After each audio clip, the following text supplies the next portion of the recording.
afternoon, all. Good afternoon, ma'am. Good afternoon. ഇപ്പോൾ നമ്മള് overview അത്യാവശ്യം കഴിയാറായി അല്ലേ? ഇന്നലെ കുറച്ച് കൂടുതൽ എടുത്തായിരുന്നു. വായിച്ചു നോക്കിയായിരുന്നോ? പ്രിവാലൻസിനെ കുറിച്ചിട്ടൊക്കെ വായിച്ചു നോക്കിയായിരുന്നോ? ക്ലിയർ ആയോ?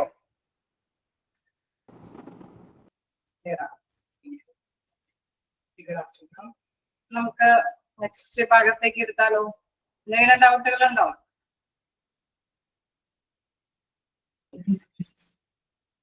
ഓക്കെ, ഇപ്പൊ നമുക്ക് ഇനി നെക്സ്റ്റ് എടുക്കാനുള്ളത് എന്താണ്? ചലഞ്ചസുകളാണ് അല്ലെ, നമ്മുടെ വെല്ലുവിളികളാണ്. ഈ ഹോസ്പിറ്റൽ എന്താണ് ഈ കാലഘട്ടത്തിലുള്ള വെല്ലുവിളികൾ എന്താണെന്നുള്ളത് നോക്കാം.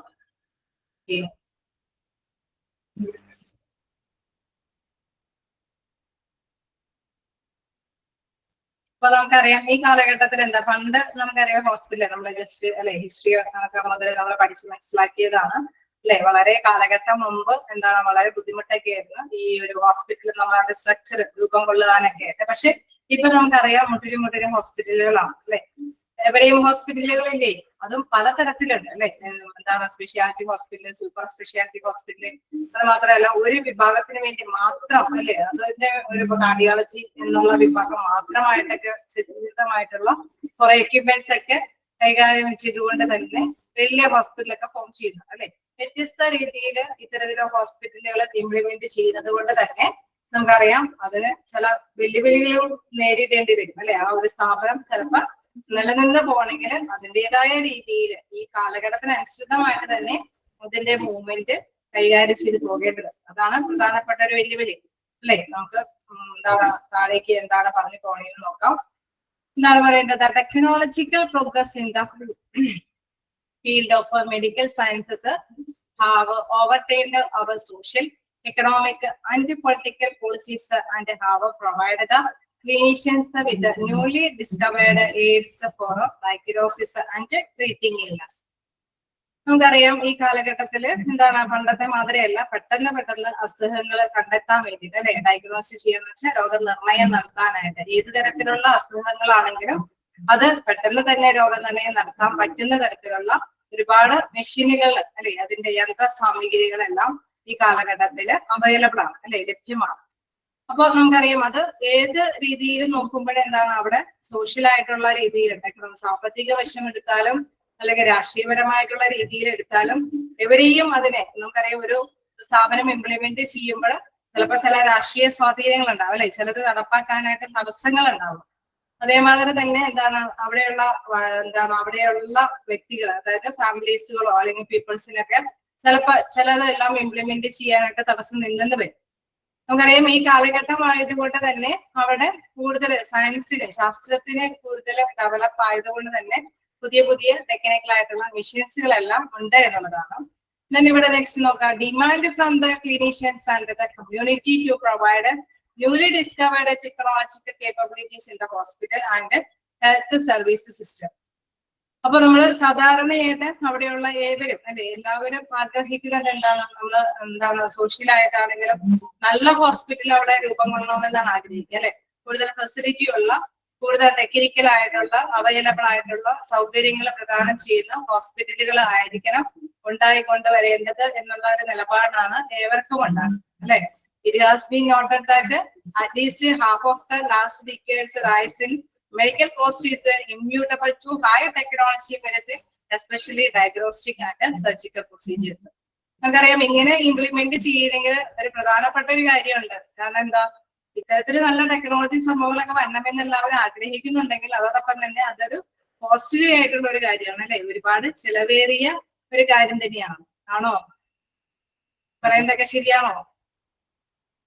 പുതിയതിനെ ആഗ്രഹിക്കുന്നവരാണ് നമ്മളെല്ലാവരും അല്ലെ.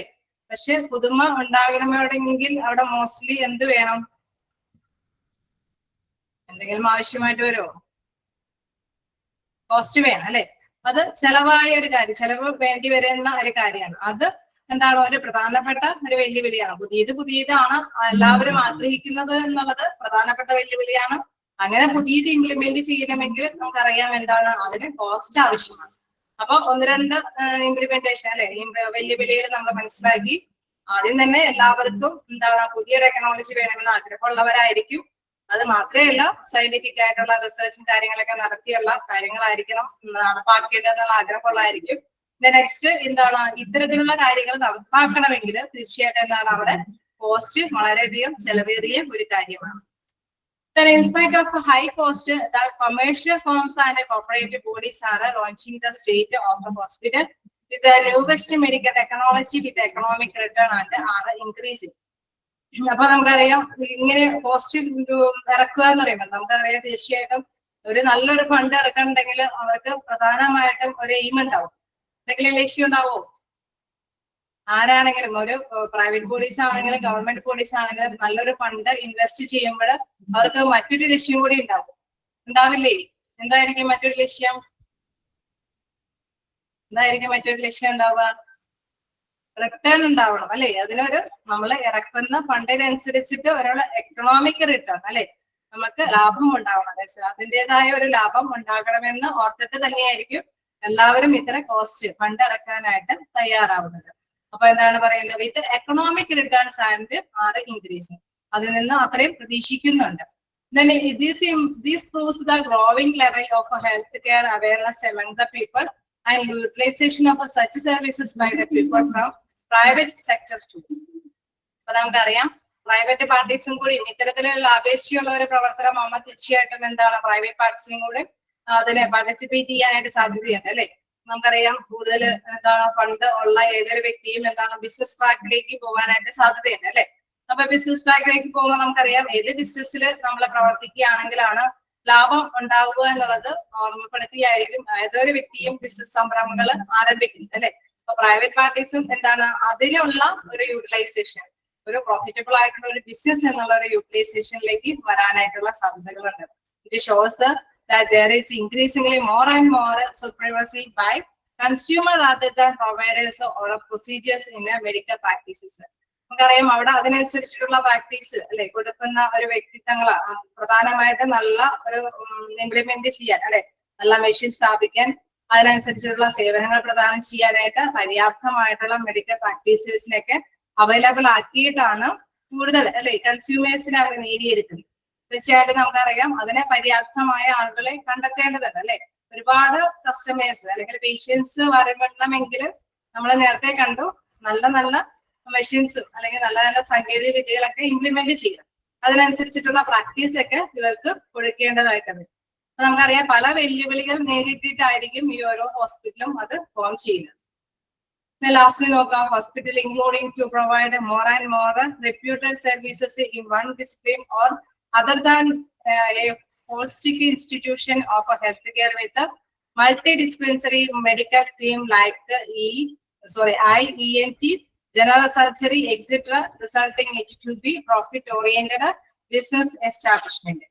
അപ്പൊ ഇങ്ങനെ അല്ലെ നമ്മൾ നേരത്തെ കണ്ട മാത്രം തന്നെ ഇത്തരത്തിലുള്ള പല സേവനങ്ങളും കൊടുക്കണമെങ്കിൽ തീർച്ചയായിട്ടും എന്താണ് അവിടെ ഒരു ഇത് തന്നെ അല്ലെ. നമ്മളിപ്പോ എന്താണ് ഈ ഒരു ENT അല്ലെ, നമ്മൾ ഓരോ വിഭാഗത്തിന് ഡോക്ടേഴ്സിനെ നമ്മൾ സജസ്റ്റ് ചെയ്യും.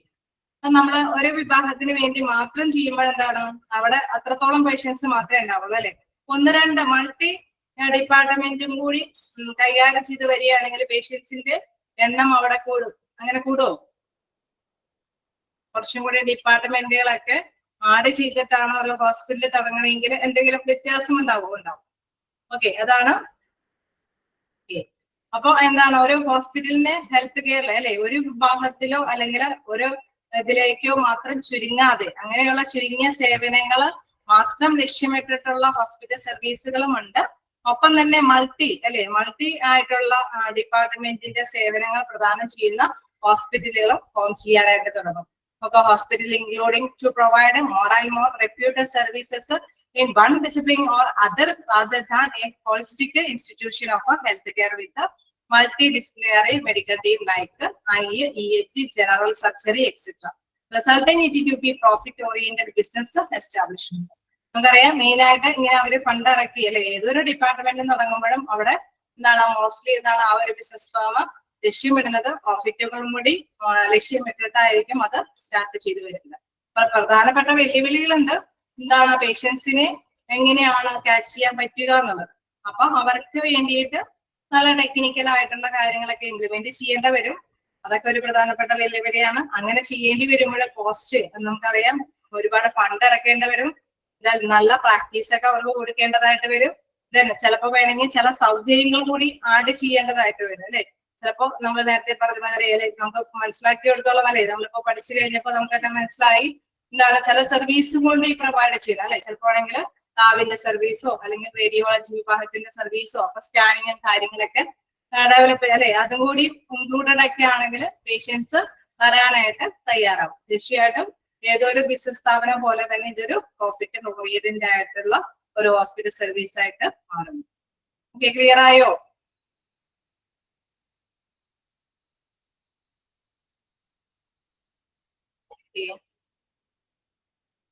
നമുക്ക് അടുത്ത ഭാഗത്തേക്ക് പോകാം. ആഴ്ച നോക്കേണ്ടതുണ്ടോ?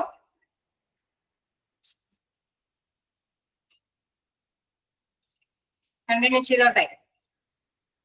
നെക്സ്റ്റ് നോക്കാം. നോക്കേണ്ടതുണ്ടോ? ആഴ്ച നോക്കേണ്ടതുണ്ടോ? Patient service challenges. നമുക്കറിയാം പേഷ്യന്റിന്റെ സർവീസുമായിട്ടുള്ള വെല്ലുവിളികളാണ്. ഇത് ഓരോ വിഭാഗം തിരിച്ചിട്ടുള്ള വെല്ലുവിളികളെ കുറിച്ചിട്ടാണ്.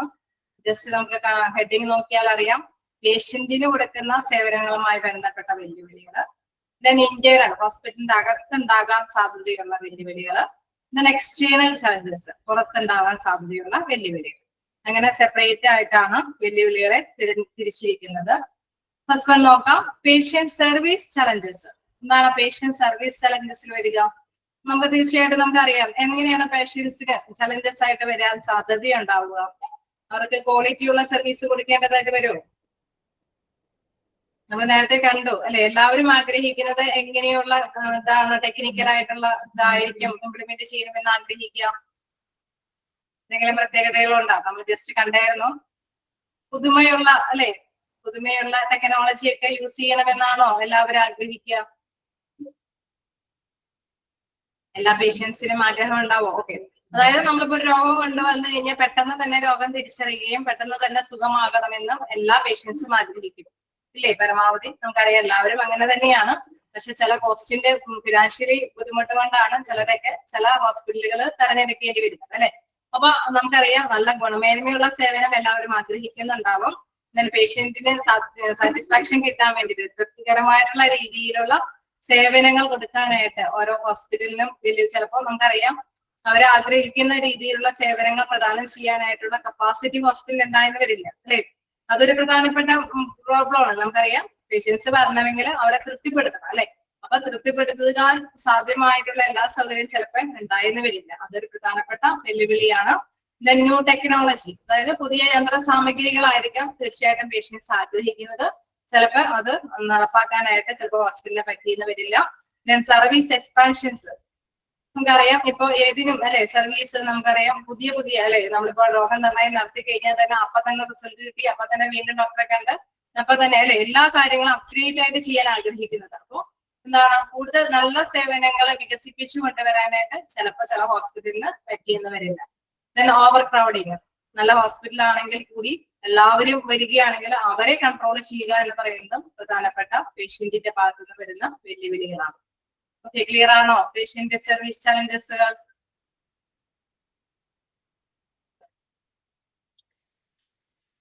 ജസ്റ്റ് നമ്മളൊന്ന് മനസ്സിലാക്കിയാൽ മതി. ഓൾമോസ്റ്റ് എല്ലാവരും ആഗ്രഹിക്കുന്ന കാര്യങ്ങളൊക്കെ തന്നെയാണ് വെല്ലുവിളികളായിട്ട്. ഓക്കെ, കണ്ടിന്യൂ ചെയ്യാലോ. ജസ്റ്റ് ഒന്ന് ചിലപ്പോ ക്വസ്റ്റ്യൻസ് വരുന്നത് ഇങ്ങനെ ആയിരിക്കും കേട്ടോ. ഇൻക്ലൂഡഡ് ആയിട്ടുള്ള എന്തെങ്കിലും ഒരു ഭാഗം പേഷ്യന്റ് സർവീസ് ചലഞ്ചസിൽ പെടുന്നത് എന്നുള്ള ഒരു മൈൻഡിലായിരിക്കും ക്വസ്റ്റ്യൻസ് വരിക. ഇന്റേണൽ ചലഞ്ചസ് ഏതൊക്കെയാണ്, അല്ലെങ്കിൽ ഇന്റേണൽ ചലഞ്ചസിൽ പെട്ടതാണോ? ആ ക്വസ്റ്റ്യന്റെ ആ ഒരു രീതി മനസ്സിലാക്കിയിട്ട് തന്നെ നിങ്ങൾക്ക് ആൻസർ ചെയ്യാനായിട്ട് സാധിക്കും. ഹോസ്പിറ്റലിന്റെ ഉള്ളിൽ നടക്കുന്ന വെല്ലുവിളികളാണോ, അത് പേഷ്യന്റുമായി ബന്ധപ്പെട്ട വെല്ലുവിളിയാണോ എന്നൊക്കെ ജസ്റ്റ് ഇത് മനസ്സിലാക്കി കഴിയുമ്പോൾ എന്താണ് ഓപ്ഷൻസ് മനസ്സിലാക്കി കഴിയുമ്പോൾ നിങ്ങൾക്ക് മനസ്സിലാക്കാൻ സാധിക്കും. അതുകൊണ്ട് തന്നെ ക്വസ്റ്റ്യൻസ് ഇതിൽ നിന്ന് വരാൻ സാധ്യതയുണ്ട്. ജസ്റ്റ് നിങ്ങളെല്ലാം ഒന്ന് അല്ലെ അതിന്റെ പോയിന്റ്സുകളെല്ലാം ഒന്ന് മനസ്സിലാക്കി വെച്ചാൽ ബൈ ഹാർട്ട് ഒന്നും പഠിക്കണമെന്നില്ല, മനസ്സിലാക്കി വയ്ക്കും. ഓക്കെ, ഇന്റേണൽ ചലഞ്ചസ് എന്ന് പറയുമ്പോൾ ഹോസ്പിറ്റലിന്റെ എന്താണ് ഇന്റേണൽ എന്ന് പറയുമ്പോൾ ഹോസ്പിറ്റലിന്റെ അറിയാവുന്നതല്ലേ? ഇന്റേണൽ എന്ന് പറയുമ്പോൾ ഹോസ്പിറ്റലിന്റെ ഉള്ളിൽ അല്ലെ അകത്ത് വരാവുന്ന ചലഞ്ചസുകൾ എന്തൊക്കെയായിരിക്കും? അകത്ത് വരാൻ പറ്റുന്ന ചലഞ്ചസ് വിധി ഓക്കെ ഉള്ളിൽ അല്ലെ നമുക്ക് എന്തൊക്കെ ചലഞ്ചസ് വരാൻ സാധ്യതകളുണ്ട്? എന്തെങ്കിലും വരാൻ സാധ്യതയുണ്ടോ? എവിടെയുള്ള വർക്കേഴ്സിനൊക്കെ കണക്കിലെടുത്ത് കഴിഞ്ഞാൽ ചില കാര്യങ്ങൾ ഉണ്ടാവും അല്ലെ? ചിലരെല്ലാം പറഞ്ഞു കൊടുക്കുന്നുണ്ടാവില്ല, ചില അധികാരമോഹികളൊക്കെ ആയിരിക്കും. ചിലപ്പോ എന്താണ് അവരെല്ലാം ചെയ്യാനായിട്ട് മടിച്ചു നിൽക്കുന്നവരുണ്ടാവും, നേതൃത്വം വഹിക്കാനായിട്ട് മടിക്കുന്നവരുണ്ടാവും അല്ലെ? പല കാര്യങ്ങളുണ്ട് അല്ലെ? അവിടെ എന്താണ് നമ്മുടെ അഡ്മിനിസ്ട്രേറ്റീവ് പവറുള്ളവർ തുടങ്ങി പ്രശ്നങ്ങളൊക്കെ ഉണ്ടാവാനായിട്ടുള്ള സാധ്യതകളുണ്ട് അല്ലെ? സൂപ്പർവൈസറി ആയിട്ടുള്ള പേഴ്സൺസ് ഒക്കെ ചിലപ്പോൾ ആണെങ്കിൽ അവരുടെ കൺട്രോൾ അല്ലെ അധികാരം ചിലപ്പോൾ ഇച്ചിരി കൂടി എന്താണ് ദുരുപയോഗം ചെയ്യുന്നുണ്ടാവാം. വർക്കേഴ്സ് എല്ലാം പ്രോപ്പർ ആയിട്ട് തന്നെ ആക്റ്റീവായിട്ട് വർക്ക് ചെയ്യണമെന്നില്ല. അങ്ങനെ പല പ്രോബ്ലംസ് ഉണ്ടാവാനായിട്ട് സാധ്യതയുണ്ട്. നമുക്ക് ക്വാളിറ്റി മാനേജ്മെന്റ് ഇതിൽ പ്രധാനപ്പെട്ട ഒരു കാര്യമാണ്. എന്താണ് നല്ല മാനേജ്മെന്റ് ആണെങ്കിൽ എന്താണ് അവിടെയുള്ള അല്ലെ നമുക്കറിയാം ഈ അഡ്മിനിസ്ട്രേറ്റീവ് പവറിലുള്ളവരൊക്കെ നിർദ്ദേശിക്കുന്ന അനുസരിച്ചിട്ടൊക്കെ തന്നെ മൂവ് ചെയ്യാനായിട്ട് ശ്രമിക്കും. ഇൻ കേസ് നല്ല മാനേജ്മെന്റ് അല്ലെങ്കിൽ ആര് പറഞ്ഞാലും ചിലപ്പോൾ മാനേജ്മെന്റ് നല്ല തീരുമാനങ്ങൾ എടുക്കുന്നവരില്ല. അങ്ങനെ ഉണ്ടാവില്ലേ?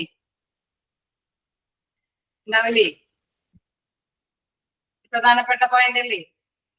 എന്താണ് ഒരു ക്വാളിറ്റി മാനേജ്മെന്റ്, നല്ല ക്വാളിറ്റിയുള്ള മാനേജ്മെന്റ് ആണോ അല്ലയോ എന്നുള്ളത് പ്രധാനപ്പെട്ട ഒരു കാര്യമാണ്. Cost containment and financial constraints. നമുക്കറിയാം കോസ്റ്റ് എന്ന് പറയുന്നത് ഭയങ്കര പ്രധാനപ്പെട്ട കാര്യമാണ് അല്ലെ? ഹോസ്പിറ്റലിൽ കുറെ മെഷീൻസ് ഇംപ്ലിമെന്റ് ചെയ്യുക, അല്ലെങ്കിൽ കുറച്ച് ട്രെയിനിങ് കൊടുക്കുക, ചില പ്രോഗ്രാമുകൾ സംഘടിപ്പിക്കുക എന്നൊക്കെ പറയുന്നത് അതിന് ഫണ്ട് മെയിൻ ആയിട്ടുള്ള ഒരു ഘടകമാണ്. അതിന്റെ ഒരു വെല്ലുവിളി അല്ലെ? അതിന്റെ അവൈലബിലിറ്റി ഇല്ലെങ്കിൽ അത് വലിയ ഒരു പ്രശ്നം തന്നെയാണ്. Leadership motivation. നമുക്കറിയാം എല്ലാവരും അല്ലെ ഏതൊരു സ്ഥാപനമാണെങ്കിലും അത് നേതൃത്വം വഹിക്കുന്നവര് അവര് നല്ല ആക്റ്റീവ് ആണെങ്കിൽ അല്ലെങ്കിൽ നേതൃത്വം വഹിക്കാൻ തയ്യാറാവുന്നവർ ഉണ്ടായിരിക്കുക എന്നുള്ളതും പ്രധാനപ്പെട്ട ഒരു കാര്യമാണ് അല്ലെ? നേതൃത്വം വഹിക്കാനായിട്ട് എന്ത് കാര്യം ഇപ്പൊ പെട്ടെന്ന് ഒരു എമർജൻസി കേസ് വരികയാണെങ്കിൽ അതിനെ അല്ലെ നമ്മള് ഒരു നേതൃത്വ നിലയിൽ തന്നെ നിന്നുകൊണ്ട് തന്നെ അതിനെ അറ്റംപ്റ്റ് ചെയ്യാനുള്ള ഒരു കഴിവുണ്ടെങ്കിൽ തീർച്ചയായിട്ടും പേഷ്യൻസ് അവിടെ വരും അല്ലെ? ഏത് സർവീസ് ആണെങ്കിലും അത് പെട്ടെന്ന് തന്നെ ആക്റ്റീവായിട്ട് അവർക്ക് പേഷ്യൻസിനെ സാറ്റിസ്ഫൈ ചെയ്യുന്ന രീതിയിൽ കൊടുക്കുകയാണെങ്കിൽ തീർച്ചയായിട്ടും അവിടെ വരും. അപ്പോൾ ലീഡർഷിപ്പ് എന്ന് പറയുന്ന ഒരു പ്രേരണ അതൊരു പ്രധാനപ്പെട്ട ഘടകം തന്നെയാണ്. ചിലപ്പോ ആക്റ്റീവായിട്ട് നിൽക്കാൻ തയ്യാറാവാത്തവരുണ്ടാവാം, ചിലപ്പോ എന്താണ് നേതൃത്വം വഹിക്കുന്നവര് നല്ല രീതിയിലല്ല നേതൃത്വം വഹിക്കണമെങ്കിലും പ്രശ്നം തന്നെയാണ്. മോഡേൺ എന്താണ് ഇൻഫോർമേഷൻ ടെക്നോളജി. പുതുമ അല്ലെ? ഈ കാലഘട്ടത്തില് പുതുമ ആഗ്രഹിക്കുന്നവരാണ് എല്ലാവരും അല്ലെ? അപ്പൊ ഈ മോഡേൺ ആയിട്ടുള്ള ടെക്നോളജി വരുമ്പോൾ അതിനവിടെ അപ്ഡേറ്റ് ആയിട്ട് ചിലപ്പോ ആ ഹോസ്പിറ്റലിൽ റൺ ചെയ്യാൻ പറ്റിയില്ലെങ്കിൽ അതൊരു വലിയ പോയിന്റ് തന്നെയാണ് അല്ലെ? വലിയൊരു വെല്ലുവിളിയാണ്. ആ ഒരു ടെക്നോളജി നമ്മുടെ ഹോസ്പിറ്റലിലേക്ക് ഇംപ്ലിമെന്റ് ചെയ്ത് കൊണ്ടുവരിക എന്ന് പറയുന്നത് വലിയൊരു വെല്ലുവിളി തന്നെയാണ്. ചിലപ്പോൾ ഫിനാൻഷ്യലി സൗണ്ട് ഒക്കെ ആണെങ്കിൽ എല്ലാവരും അല്ലെ ആ ഹോസ്പിറ്റലുകാരും അത് ക്യാച്ച് ചെയ്യാനൊക്കെ ശ്രമിക്കും. പിന്നെ എന്താണ് കോമ്പറ്റീറ്റീവ് മാർക്കറ്റ്. എന്താണ് മത്സരത്തോട് കൂടിയിട്ടുള്ള ഒരു വിപണനം അല്ലെ? ഹോസ്പിറ്റൽ എന്ന് പറയുന്നത് മുട്ടിലും ഹോസ്പിറ്റലൊക്കെ ആകുമ്പോൾ നമുക്കറിയാം അതൊരു മത്സര ബുദ്ധിയോട് കൂടിയിട്ടാണ് അവർ സേവനം ചെയ്യുന്നത് അല്ലെ? അങ്ങനെ സേവനം ചെയ്യുമ്പോൾ എന്താണ് അത് ഹോസ്പിറ്റലിനെ അല്ലെ എല്ലാ പ്രവർത്തകരും ചിലപ്പോൾ നമുക്കറിയാം പേഷ്യൻസ് ചിലപ്പോ ഒന്നിച്ചു കയറി വരും, ചിലപ്പോ കയറാതിരിക്കും അല്ലെ? വരാതിരിക്കും. അപ്പൊ ചില വ്യത്യാസം കൊണ്ടായിരിക്കും. ചിലപ്പോൾ ഒരു പക്ഷേ തൊട്ട് അടുത്തുള്ള ഹോസ്പിറ്റലിന്റെ സേവനം തൃപ്തികരമല്ലാത്തത് കൊണ്ടായിരിക്കും നമ്മുടെ ഹോസ്പിറ്റലിലേക്ക് വരിക. ഒന്നിച്ചു വരിക എന്നുള്ളതും നമ്മൾ അതിന് തയ്യാറാവണം. ഇൻ കേസ് വരാതിരിക്കുമ്പോഴും അല്ലെ അതിനുള്ള ഒരു ബുദ്ധിമുട്ട് തന്നെയാണ്. അപ്പൊ കോമ്പറ്റീവ് മാർക്കറ്റ് ഉണ്ടാവുക എന്നുള്ളത് സർവ്വസാധാരണമാണ് ഹോസ്പിറ്റലിന്റെ കാര്യത്തിൽ. അങ്ങനെ തന്നെയാണ്, അതൊരു പ്രധാനപ്പെട്ട വെല്ലുവിളിയാണ്. പവർ ക്രൈസ്. അധികാര മോഹം. നമ്മൾ നേരത്തെ പറഞ്ഞ മാതിരി ഓരോരുത്തരെ അധികാരികൾ ഉണ്ടാവും അല്ലെ? അപ്പൊ സൂപ്പർവൈസറി പോസ്റ്റുള്ളവരുണ്ടാവും. നമുക്കിപ്പോ നഴ്സുമാരുടെ തന്നെ ഹൈറാർക്കിയിലൊക്കെ ഒരുപാട് നഴ്സുമാരുണ്ട് അല്ലെ? സൂപ്രണ്ടന്റ് ഉണ്ട്, സൂപ്പർവൈസർ ഉണ്ട്, എന്താണ് ഇൻചാർജ് ഉള്ള നഴ്സ് ഉണ്ട്. അങ്ങനെ വ്യത്യസ്ത റോളുകളുള്ളവരുണ്ട്. ഇൻ കേസ് ഡോക്ടേഴ്സിൽ നമുക്കറിയാം ജൂനിയർ ഡോക്ടേഴ്സും സീനിയർ ഡോക്ടേഴ്സും അങ്ങനെ എല്ലാ തലത്തിലും എന്താണ് മേലാധികാരികൾ ഉണ്ടാവും. ഉണ്ടാവില്ലേ? ഉണ്ടാവില്ലേ? ഏത് വർക്കേഴ്സിന്റെ ഇടയിൽ മേലാധികാരികൾ ഉണ്ടാവില്ലേ? ഉണ്ടാവും അല്ലെ? മേലധികാരികൾ എന്താണ് അധികാര മോഹത്ത് അല്ലെ? അവര് അധികാരം മാർഗം വിട്ടുകൊടുക്കാത്ത തരത്തിൽ ആരെയും ഒന്നും കൺസിഡർ ചെയ്യാത്ത രീതിയിൽ നടപ്പാക്കാൻ നിന്ന് കഴിഞ്ഞാൽ തീർച്ചയായിട്ടും എന്താണ് ആ ബിസിനസ്സിലെ ആ ഹോസ്പിറ്റലിലെ പ്രവർത്തനങ്ങൾ എല്ലാവരും അവിടെയുള്ള വർക്കേഴ്സ് ഒന്നും തൃപ്തിയോടുകൂടി ജോലി ചെയ്യാൻ സാധ്യതയുണ്ടാവില്ല അല്ലെ? അല്ല അവരോടൊക്കെ ഒന്നിച്ച് ആ നേതൃത്വം വഹിക്കുന്നവരും കൂടി ഉണ്ടായ എന്താണ് എല്ലാവർക്കും നല്ല സാറ്റിസ്ഫാക്ഷനോട് കൂടിയിട്ടൊക്കെ വർക്ക് ചെയ്യാനായിട്ട് സാധിക്കും അല്ലെ? അപ്പൊ അധികാര മോഹം എന്ന് പറയുന്നത് പ്രധാനപ്പെട്ട ഒരു വെല്ലുവിളിയാണ്. Man power management. എന്താണ് മാൻ പവർ മാനേജ്മെന്റ് എന്ന് പറയുന്നത്? അവിടെ സാധാരണയായിട്ട് നമുക്കറിയാം ഹോസ്പിറ്റലൊക്കെ ആകുമ്പോൾ കൂടുതലും എംപ്ലോയീസ് ആണ് അല്ലെ, സ്റ്റാഫ്. ഓക്കെ, അവിടെ സ്റ്റാഫ് ആണ് ഉള്ളത് അല്ലെ. അപ്പൊ ആ മാൻ പവർ അവരുടെ ഓരോരുത്തർ നേരത്തെ പറഞ്ഞ മാതിരി തന്നെ അവരുടെ ആ ഒരു അധികാരങ്ങളെല്ലാം മാനേജ് ചെയ്യാനായിട്ട് ഓവറോൾ മാനേജ് ചെയ്യേണ്ട ഒരു വ്യക്തികളുണ്ട് അല്ലെ.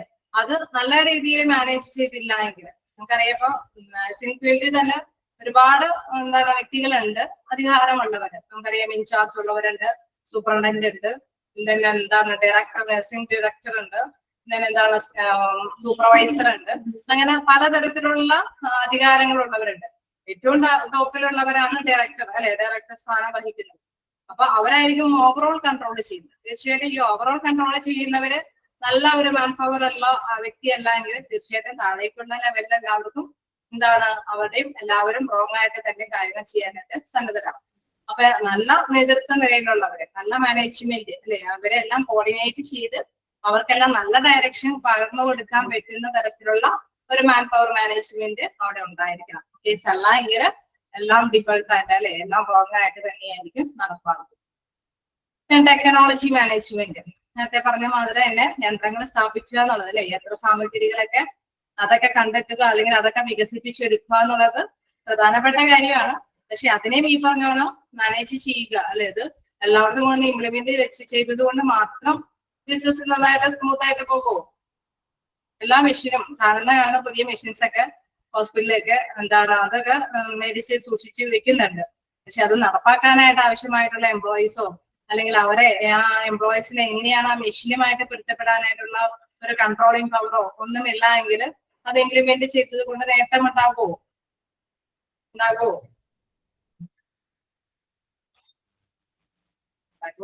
ഇല്ല. ഓക്കെ, അപ്പൊ അത് തന്നെയാണ് പറയുന്നത്. ടെക്നോളജിയും നല്ല രീതിയിൽ തന്നെ മാനേജ് ചെയ്യണം. ഈ പറഞ്ഞ മാത്രം മാൻ പവർ മാത്രമല്ല മാനേജ് നല്ല രീതിയിൽ ചെയ്യേണ്ടത് അവിടെയുള്ള എല്ലാ കാര്യങ്ങളും അല്ലെ, അത് ടെക്നോളജികളാണെങ്കിലും സാങ്കേതിക വിദ്യകളാണെങ്കിലും നല്ല രീതിയിൽ തന്നെ മാനേജ് ചെയ്യേണ്ടതാണ്. ഫിക്സഡ് ഓർഗനൈസേഷൻ സ്ട്രക്ചർ നമുക്കറിയാം, ഒരു നല്ലൊരു ഘടന ഉണ്ടാവണം അല്ലെ. ഒരു ബിസിനസ് സ്ഥാപനമാകുമ്പോൾ അതിനൊരു നല്ലൊരു ഘടന ഉണ്ടായിരിക്കണം. അല്ലാതെ ഇടയ്ക്കിടയ്ക്ക് ഇങ്ങനെ കുറെ നിയമങ്ങൾ കൊണ്ടുവരികയും ഇടയ്ക്കിടയ്ക്ക് എന്താ പറയാ ഒരു നിയമങ്ങളൊക്കെ മാറ്റിക്കളയുകയല്ല ചെയ്യുന്നത്. ഒരു റൂൾസ് ആൻഡ് റെഗുലേഷൻ, ഒരു പോളിസി, നയങ്ങളെല്ലാം അവിടെ കൃത്യമായിട്ടുണ്ടായിരുന്നു അല്ലെ.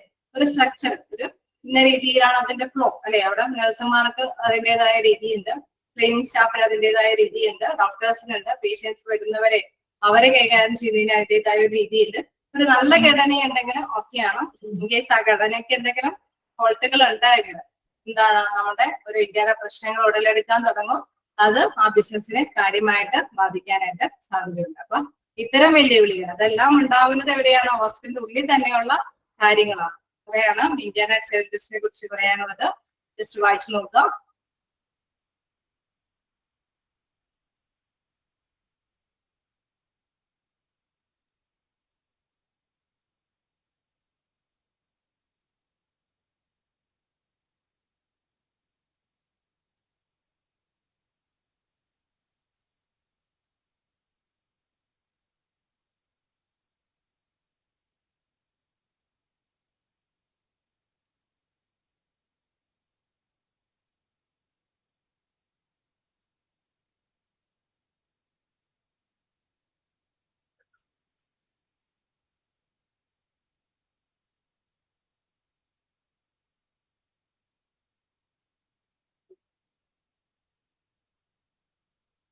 ഓക്കെയാണോ? നമുക്ക് എക്സ്റ്റേണൽ ചലഞ്ചസ് നോക്കാം. എക്സ്റ്റേണൽ ചലഞ്ചസ് എന്ന് പറയുമ്പോൾ നമുക്കറിയാം ഹോസ്പിറ്റലിന് പുറത്ത് അല്ലെ, വെളിയിൽ നിന്ന് വരുന്ന വെല്ലുവിളികളാണ് എക്സ്റ്റേണൽ ചലഞ്ചസിൽ വരുന്നത്. എന്താണ് പറയുന്നത്? ബയോമെഡിക്കൽ മാനേജ്മെന്റ് റെഗുലേഷൻ അല്ലെ, പ്രധാനമായിട്ട് നമുക്കറിയാം അല്ലെ, നമ്മുടെ ബയോമെഡിക്കൽ വില്ലേജ് വേസ്റ്റ് എന്നൊക്കെ പറഞ്ഞുകൊണ്ട് എന്തായാലും നെക്സ്റ്റ് ഇതിലാണ് അത് വരുന്നത്. അതായത് ഹോസ്പിറ്റലിൽ അല്ലെ വരാൻ സാധ്യതയുള്ള വേസ്റ്റും കാര്യങ്ങളൊക്കെ അത് കൈകാര്യം ചെയ്യേണ്ടതുണ്ട്. അതിന് ചില റൂൾസ് ആൻഡ് റെഗുലേഷൻസ് ഒക്കെ ഫോളോ ചെയ്യണം അല്ലെ. ചിലപ്പോൾ പ്രാദേശികമായിട്ടുള്ള ചില നിയമ നടപടികൾക്ക് അനുസൃതമായിട്ടായിരിക്കണം ഈ ഹോസ്പിറ്റലൊക്കെ മൂവ് ചെയ്യേണ്ടത്. ചില അപകടകരമായിട്ടുള്ള വസ്തുക്കളെല്ലാം അല്ലെങ്കിൽ ജൈവ തരത്തിലുള്ള വസ്തുക്കളെല്ലാം കൈകാര്യം ചെയ്യുന്നെങ്കിൽ, ആ വേസ്റ്റുകളെല്ലാം കൈകാര്യം ചെയ്യുന്നെങ്കിൽ ചില പെർമിഷനുകളും ആ ഒരു റൂൾസ് ആൻഡ് റെഗുലേഷൻസ് ഒക്കെ ഫോളോ ചെയ്യേണ്ടതുണ്ട്. അപ്പൊ അത്തരത്തിലുള്ള പുറത്തു നിന്നുള്ള വെല്ലുവിളികൾ നമുക്കറിയാം. ഒരു സ്ഥാപനം തന്നെ തുടങ്ങണമെങ്കിൽ എന്താണ് പെർമിഷൻ വേണ്ടി വരും ഇല്ലേ? തുടങ്ങുന്നതിന് പെർമിഷൻ ഒക്കെ വേണ്ടി വരില്ലേ? ഉണ്ടാവോ? ഒരു ഹോസ്പിറ്റൽ തുടങ്ങണമെങ്കിൽ വെറുതെ ഓടിപ്പോയി കുറച്ച് സ്ഥലം മേടിച്ച് ആർക്കെങ്കിലും ഹോസ്പിറ്റൽ തുടങ്ങാൻ പറ്റുമോ? വേണ്ടി വരും അല്ലെ? പെർമിഷൻ വേണ്ടി വരും അല്ലെ? അതായത് നമുക്കിപ്പോ ഒരു വീട് സ്ഥാപിക്കണമെങ്കിൽ തന്നെ നമ്മൾ ഏത് സ്ഥലത്താണ് അല്ലെ അതിൻ്റെതായിട്ടുള്ള അധികാരികൾ, പഞ്ചായത്താണോ മുനിസിപ്പാലിറ്റി ആണോ അല്ലെ, ഏതാണോ ആ അധികാരികളിൽ നിന്ന് അതിനുള്ള അനുമതി കിട്ടും അല്ലെ. എന്ന് പറഞ്ഞാൽ മാത്രം തന്നെ ഹോസ്പിറ്റലിന്റെ എല്ലാ കാര്യത്തിനും എന്താണ് പലതരത്തിലുള്ള regulations, rules and regulations follow ചെയ്യേണ്ടതായിട്ട് വരും. അപ്പൊ ബയോമെഡിക്കൽ മാനേജ്മെന്റ് റെഗുലേഷൻസ് എന്ന് പറയുമ്പോൾ നമ്മൾക്ക് പറഞ്ഞ പോലെ ജൈവമായിട്ടുള്ള കാര്യങ്ങളൊക്കെ ചെയ്യണം. അതായത് ജൈവ മാലിന്യങ്ങളൊക്കെ എങ്ങനെയാണ് ഡിസ്പോസ് ചെയ്യേണ്ടത്, അതിനൊക്കെ ഏത് രീതിയിൽ ഇന്ന രീതിയിൽ ഡിസ്പോസ് ചെയ്യണം, അങ്ങനെയൊക്കെയുള്ള പ്രധാനപ്പെട്ട നിയമ നടപടികളുണ്ട്. അതെല്ലാം എന്താണ് പ്രധാനപ്പെട്ട വെല്ലുവിളിയാണ്. നമ്മൾ വിചാരിച്ച രീതിയിൽ നമുക്ക് വിചാരിച്ച രീതിയിൽ ഇലക്ട്രീഷ്യൻ ഉപയോഗിക്കാനോ അല്ലെങ്കിൽ നമ്മുടെ കറന്റോ അല്ലെങ്കിൽ വെള്ളമോ അല്ലെങ്കിൽ നമ്മുടെ ഭൂമിയോ അതെല്ലാം തന്നെ ഹോസ്പിറ്റലുകാർക്ക് ഉപയോഗിക്കാൻ പറ്റില്ല. അതിന് അതിൻ്റെതായ നിയമ വശങ്ങളുണ്ട്. അതനുസരിച്ചിട്ട് മാത്രമാണ് അത് ഉപയോഗിക്കാനായിട്ട് പറ്റും. കൺസ്യൂമർ പ്രൊട്ടക്ഷൻ, അതായത് നമുക്കറിയാം അല്ലെ, കൺസ്യൂമർ പ്രൊട്ടക്ഷൻ എന്ന് പറയുന്നത് എന്താണ്? ഉപഭോക്തൃ സംസ്കാരം അല്ലെ. ആ ഒരു രീതി നമുക്കറിയാം, നിയമങ്ങളൊക്കെ ഉണ്ട് അല്ലെ. അവർക്ക് ആവശ്യമായിട്ട് അർഹതപ്പെട്ട കാര്യങ്ങൾ കിട്ടിയില്ലെങ്കിൽ കംപ്ലൈന്റ് കൊടുക്കാനൊക്കെ ആയിട്ടുള്ള നിയമ നടപടികളുണ്ട്, വ്യവസ്ഥകളുണ്ട് ഇല്ലേ? കൺസ്യൂമർ പ്രൊട്ടക്ഷൻ ആക്ടിനെ കുറിച്ചിട്ടൊക്കെ കേട്ടിട്ടുണ്ടോ? ഓക്കെ. അപ്പൊ അത്തരത്തിലുള്ള നമ്മള് ഹോസ്പിറ്റലുകാരും ആ വെല്ലുവിളി ഫേസ് ചെയ്യേണ്ടതായിട്ട് വരും. എന്തെങ്കിലും നിയമ നടപടികളുമായിട്ട് രംഗത്ത് വന്നാൽ തീർച്ചയായിട്ടും അവര് അതിനെ ഫേസ് ചെയ്യേണ്ടതായിട്ട് വരും. റൈറ്റ് ടു ഇൻഫോർമേഷൻ, എന്തിനെങ്കിലും കുറിച്ച് വിവരാവകാശം അല്ലെ, എന്തിനെങ്കിലൊക്കെ കുറിച്ച് വിവരങ്ങൾ അറിയണമെന്ന് അത് കോടതിയുടെ മുമ്പാകെ എന്തെങ്കിലും ബോധ്യപ്പെടുത്തി കഴിഞ്ഞാൽ തീർച്ചയായിട്ടും ഹോസ്പിറ്റലുകാര് ഇത്ര ദിവസത്തിനുള്ളിൽ മറുപടിയൊക്കെ കൊടുക്കേണ്ടതായിട്ട് വരും. അപ്പൊ ഹോസ്പിറ്റലിനെ സംബന്ധിച്ചിട്ട് എന്താണ് പുറത്തുനിന്നുള്ള വെല്ലുവിളികളാണ്. ക്ലിയർ ആവുന്നുണ്ടോ? അല്ലേ? ഓക്കെ. നെക്സ്റ്റ് എന്താണ് legal issues and ethical factors. Legal issues എന്ന് പറഞ്ഞാൽ ഇപ്പൊ എന്തെങ്കിലും അല്ലെ, ഒരു പേഷ്യന്റ് അവിടെ ഹോസ്പിറ്റലിൽ ചികിത്സകളും കാര്യങ്ങളൊക്കെ ആയിട്ട് കഴിഞ്ഞു പോയപ്പോ എന്തെങ്കിലും ഇഷ്യൂസ് സംഭവിച്ചു, കേസ് ഒരു മരണം സംഭവിച്ചാൽ തന്നെ അവരെന്താ നേരെ കേസ് ചെയ്ത് കഴിഞ്ഞ് കഴിഞ്ഞാൽ അതുമായി ബന്ധപ്പെട്ട് മറുപടി പറയേണ്ടത് ആരാണ്? ഹോസ്പിറ്റലിൽ അല്ലെ. ഹോസ്പിറ്റലിലാണ് അതിന്റെ നേരെ ആവശ്യമായിട്ടുള്ള മറുപടികൾ കൊടുക്കേണ്ടി വരും.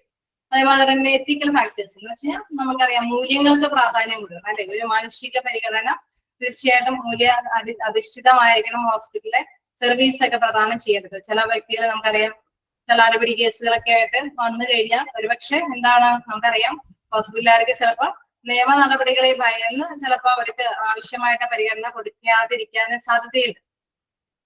ഉണ്ടാവോ? പക്ഷെ അവിടെ പ്രധാനമായിട്ടുള്ള ഒരു കാര്യമാണ് അവിടെ മാന്യമായിട്ടുള്ള പരിഗണന, ഒരു മാനുഷിക പരിഗണന ഡോക്ടേഴ്സും നഴ്സുമാരൊക്കെ അനുഷ്ഠിക്കേണ്ടതാണ് അല്ലെ. അവിടെ രണ്ട് കാര്യങ്ങളെയും കൂടി ഇവര് കോൺസെൻട്രേറ്റ് ചെയ്യേണ്ടതായിട്ട് വരും. ഹോസ്പിറ്റലുകാര് ലീഗലായിട്ടുള്ള നടപടികളെ ഫേസ് ചെയ്യേണ്ടതായിട്ട് വരും. ഇത് അതേമാതിരി തന്നെ മാനുഷിക പരിഗണന ആ വ്യക്തിയിലൂടെ കാണിക്കേണ്ടതായിട്ടുണ്ട്. ഉണ്ടാവില്ലേ? ഒരു അടിപിടി കേസ് എന്തെങ്കിലും അല്ലെ, ഏതെങ്കിലും കേസിൽ നമുക്കറിയാം ഹോസ്പിറ്റൽ ഇഷ്യൂവിൽ വരുമ്പോൾ അവിടെ നിയമ നടപടികളുമായി ബന്ധപ്പെട്ട കാര്യങ്ങളും കൈകാര്യം ചെയ്യേണ്ടതായിട്ട് വരും. മാനുഷിക പരിഗണന വ്യക്തിക്ക് കൊടുക്കേണ്ടതായിട്ടുണ്ട്. അപ്പൊ ഇതൊക്കെ എന്താണ് എക്സ്റ്റേണൽ ചലഞ്ചസുകളാണ് അല്ലെ. അതൊരു വെല്ലുവിളികളാണ് ഹോസ്പിറ്റലിനെ സംബന്ധിച്ച്. എങ്ങനെയാണ് അതിനെ കൈകാര്യം ചെയ്ത് നല്ല രീതിയിൽ തന്നെ അത് ഫേസ് ചെയ്ത് പോകേണ്ടതാണ്. ഞാൻ പബ്ലിക് റിലേഷൻസ് നമുക്കറിയാം പൊതുവായിട്ട് അല്ലെ, നമ്മുടെ ഹോസ്പിറ്റൽ എന്ന് പറഞ്ഞാൽ പൊതുജനങ്ങളോടുമായിട്ട് ഇടപഴകേണ്ടതല്ലേ. നല്ല രീതിയിൽ തന്നെ പൊതുജനങ്ങൾക്ക് സേവനം പ്രദാനം ചെയ്യേണ്ട ഹോസ്പിറ്റൽ ആണെങ്കിൽ മാത്രമാണ് അവിടെ എന്താണ് പേഷ്യൻസ് വരികയുള്ളൂ അല്ലെ. അപ്പൊ അതൊരു പ്രധാനപ്പെട്ട ഒരു വെല്ലുവിളി തന്നെയാണ്. കാരണം അവരോടൊക്കെ നല്ല രീതിയിൽ വർദ്ധിക്കുക എന്നുള്ളത്. ദെൻ പൊളിറ്റിക്കൽ ഇൻഫ്ലുവൻസസ്, നമുക്ക് എല്ലാവർക്കും അറിയാം രാഷ്ട്രീയപരമായിട്ടുള്ള വശങ്ങളും ഉണ്ടാവും അല്ലെ. അതും നമ്മൾ എന്താണ് ചില രാഷ്ട്രീയ സ്വാധീനങ്ങളൊക്കെ വരുമ്പോൾ അതിനെയൊക്കെ മറികടന്നിട്ട് വേണം ഹോസ്പിറ്റലിൽ മൂവ് ചെയ്ത് പോകാനായിട്ട്. അങ്ങനെ എന്തെങ്കിലും സംഭവങ്ങൾ ഉണ്ടെങ്കിൽ അതിനെ കൈകാര്യം ചെയ്യുക എന്ന് പറയുന്നത് ഹോസ്പിറ്റലിനെ സംബന്ധിച്ച് ഒരു പുറത്തു നിന്നുള്ള ഒരു വെല്ലുവിളിയാണ്. ക്ലിയർ ആണോ?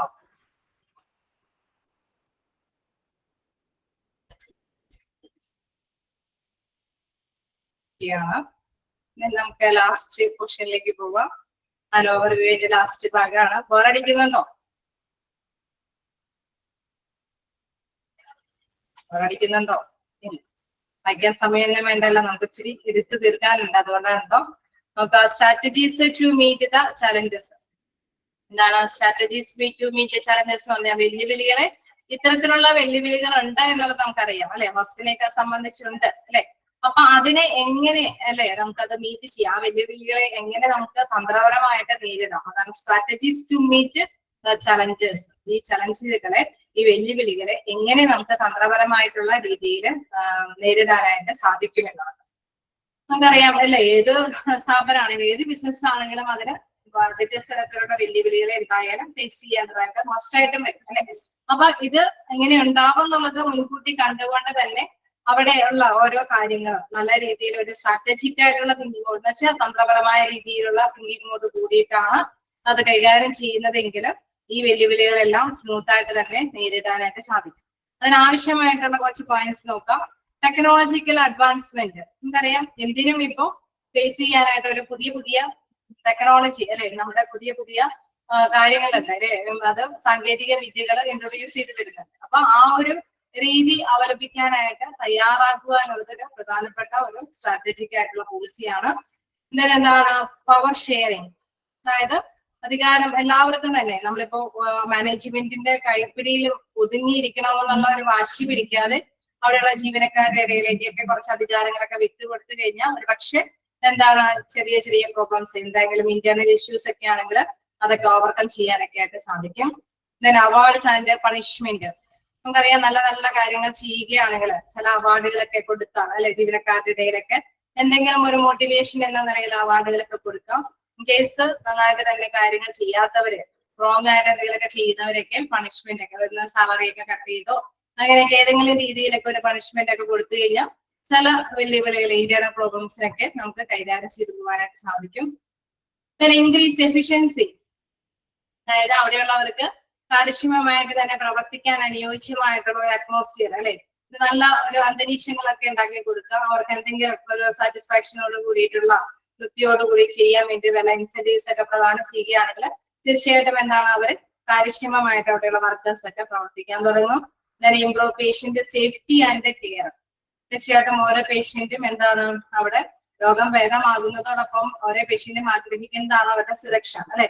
നമുക്കറിയാം ഈ സുരക്ഷയ്ക്ക് ഒരു പ്രാധാന്യം കൊടുക്കുന്നുണ്ട്. അവിടെയുള്ള എന്താണ് രോഗാണുക്കളൊന്നും വരാതിരിക്കാനൊക്കെ ആയിട്ട് ഒരു പ്രത്യേക ശ്രദ്ധ കൊടുക്കുന്നുണ്ടെങ്കിൽ തീർച്ചയായിട്ടും പേഷ്യൻസ് അവിടെ വരാനൊക്കെ ആയിട്ട് തയ്യാറാണ് അല്ലെ. പേഷ്യൻസിനെ സാറ്റിസ്ഫൈ ചെയ്യാനായിട്ടുള്ള ഇത്തരം നടപടികളൊക്കെ കൊടുക്കുമ്പോൾ തീർച്ചയായിട്ടും അവര് വരാനായിട്ട് തയ്യാറാണ്. എന്താണ് developing modern hospital information system, നമുക്കറിയാം ഈ കാലഘട്ടത്തില് അല്ലെ എല്ലാം എന്താണ് കമ്പ്യൂട്ടറൈസ്ഡ് ആണ് അല്ലെ. അപ്പൊ ഇൻഫോർമേഷൻ സിസ്റ്റത്തിന്റെ കൂടുതൽ വർദ്ധിച്ചു വരുന്ന ഉപയോഗം യൂസ് ചെയ്ത കുറച്ച് അല്ലെ ഒരുപാട് പ്രോബ്ലംസ് ട്രാക്കൊക്കെ വലിയ പ്രശ്നമൊന്നും ഇല്ലാത്ത രീതിയിൽ തന്നെ എന്താണ് പേഷ്യൻസിനാണെങ്കിലും ഒരുപാട് സമയം അവരുടെ നിന്ന് തങ്ങി നിൽക്കേണ്ടെന്ന് വരില്ല. അവരുടെ മൂവ്മെന്റ് അതൊക്കെ ഫ്ലോയൊക്കെ നന്നായിട്ട് തന്നെ കൈകാര്യം ചെയ്യാനായിട്ട് സാധിക്കും. ഡോക്ടേഴ്സിനാണെങ്കിലും അല്ലെ അവിടെയുള്ള വർക്കേഴ്സിനാണെങ്കിലും എന്താണ് അവരുടെ വർക്കുകൾക്കൊന്നും ഒരു തടസ്സമില്ലാത്ത രീതിയിൽ മൂവ് ചെയ്യാനൊക്കെ ആയിട്ട് സാധിക്കും. ഇൻഫോർമേഷന്റെ ആ ഒരു സിസ്റ്റം അത് യൂസ് ചെയ്യുമ്പോഴാണ് ഇത്തരത്തിലുള്ള ഗുണം സാധ്യമാക്കാനായിട്ട് പറ്റുന്നത്.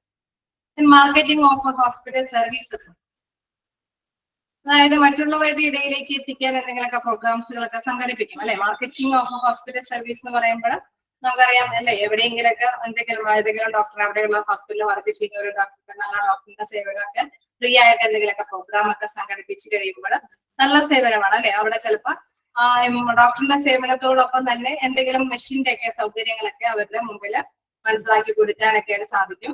അങ്ങനെ വരുമ്പോൾ എന്താണ് അതൊരു മാർക്കറ്റിംഗ് ആണ് അല്ലെ, ഒരു വിപണന തന്ത്രമാണ്. ആ ഹോസ്പിറ്റലിനെ കുറിച്ചിട്ട് ആ ഹോസ്പിറ്റലിൽ നല്ല ഡോക്ടറിന്റെ സേവനമാണ് അല്ലെങ്കിൽ അവിടെ നല്ല സൗകര്യമുള്ള മെഷീൻ വർക്ക് ചെയ്യുന്നുണ്ട് എന്നുള്ള ആ ഒരു രീതി അല്ലെ എല്ലാവരിലേക്കും പൊതുജനങ്ങളിലേക്ക് എനിക്ക് എത്താനൊക്കെ ആയിട്ട് സാധിക്കും. ആ ഒരു തന്ത്രം ഒരു മാർക്കറ്റിംഗ് ഫീൽഡിൽ ഉപയോഗിക്കാവുന്നതാണ്.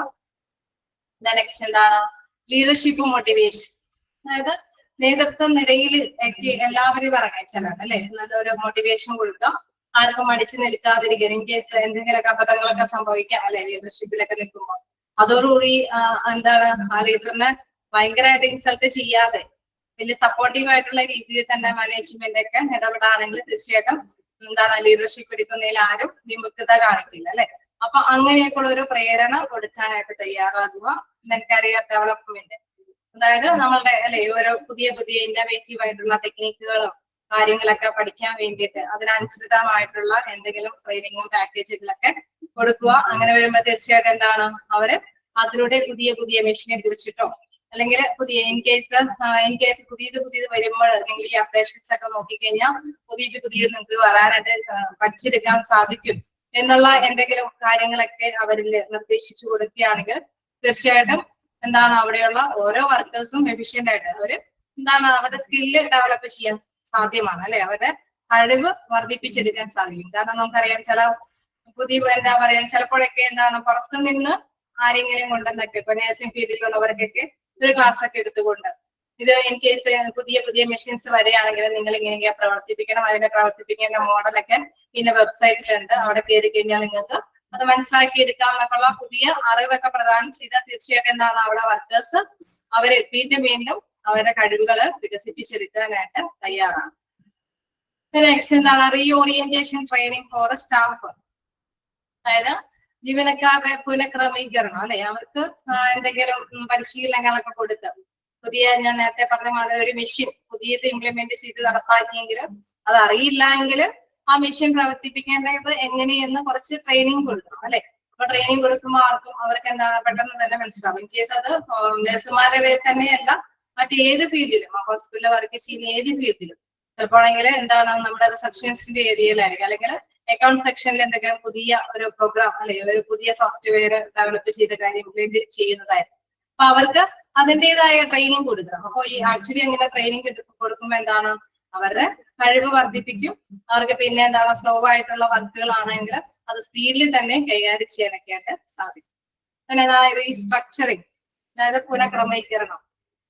ഇതേമാതിരി തന്നെയല്ലേ നമ്മുടെ പഴയതിനെയൊക്കെ തള്ളി നീക്കിയിട്ട് പുതിയത് ഇംപ്ലിമെന്റ് ചെയ്യാൻ തയ്യാറാകുമ്പോൾ അതനുസരിച്ചിട്ട് എല്ലാ കാര്യങ്ങളും അപ് ടു ഡേറ്റ് ആയിട്ട് കൈകാര്യം ചെയ്യാനായിട്ട് ശ്രമിക്കുക അല്ലെ. പഴയ രീതിയിലുള്ള ഫയലിങ്ങും കാര്യങ്ങളാണ് ഇപ്പൊ ഹോസ്പിറ്റലിൽ നടക്കുന്നത്. ആണോ പഴയ മാതിരി ചാർട്ടൊക്കെ എടുത്തുകൊണ്ട് വന്ന് പേഷ്യന്റ് എടുത്ത് കൊണ്ടുവന്ന് അങ്ങനെയാണോ ഇപ്പോ? അല്ല അല്ലെ, ഇപ്പൊ കമ്പ്യൂട്ടറൈസ്ഡ് ഒക്കെയാണ് അല്ലെ. ഒരു ഡോക്ടറിന് ആ ചേംബറിൽ ഇരുന്നാൽ തന്നെ എന്താണ് പല കാര്യങ്ങളും ഇപ്പൊ പണ്ടത്തെ ഇതുകളും ഉണ്ട് എങ്കിൽ കൂടി ഞാൻ പറയാണ് പുതിയ ഹോസ്പിറ്റലിലൊക്കെ പുതിയ സേവനങ്ങളായി അല്ലെ. ആ ഡോക്ടറിന് എന്താണ് എല്ലാം തന്നെ ആ ഒരു സൈറ്റിൽ നോക്കിക്കഴിഞ്ഞാൽ തന്നെ എല്ലാം അറിയാം. അപ്പൊ ആ ഒരു പുനഃക്രമീകരണമാണ് ഇപ്പൊ നടപ്പാക്കുന്നത്. അപ്പൊ പഴയതിനെ മാറ്റി പുതിയതിനെ ഇംപ്ലിമെന്റ് ചെയ്ത് കൊണ്ടുപോവുക. ക്ലിയർ കട്ട് റെസ്പോൺസിബിലിറ്റീസ്, അതായത് എല്ലാവർക്കും വ്യക്തമായ ഒരു ഉത്തരവാദിത്വ ബോധം ഉണ്ടാക്കി കൊടുക്കുക. നിങ്ങളുടെ ഡ്യൂട്ടിയാണ് അല്ലെ, ഇത് നിങ്ങളുടെ ഡ്യൂട്ടിയാണ് ഈ പേഷ്യന്റിനെ കൈകാര്യം ചെയ്യുക എന്നുള്ളത്. അല്ലെങ്കിൽ ഇത് അല്ലെ അപ് ടു ഡേറ്റ് ആയിട്ട് നമ്മുടെ സെർവ് ചെയ്യുക അല്ലെങ്കിൽ അപ്ഡേഷൻ ഒക്കെ വരുത്തി നമ്മുടെ കമ്പ്യൂട്ടറിൽ സ്റ്റോർ ചെയ്യുക എന്നുള്ളത് ഓരോരുത്തർക്കും ഓരോ ഡ്യൂട്ടികൾ മസ്റ്റായിട്ട് നിർദ്ദേശിച്ചു കൊടുക്കുക, അത് വ്യക്തമാക്കി കൊടുക്കുക. അപ്പൊ തീർച്ചയായിട്ടും അവിടെ പ്രോബ്ലംസ് വരാനായിട്ട് സാധ്യതയില്ല എന്ന് ജസ്റ്റ് വായിച്ചു നോക്കുക.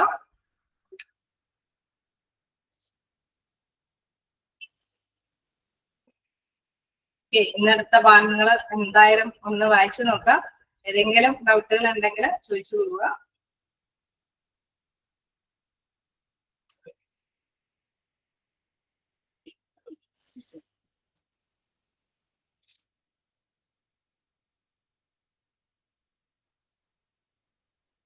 സ്ട്രാറ്റജീസിന്നും എന്തെങ്കിലും ചോദിക്കാറുണ്ട് കേട്ടോ.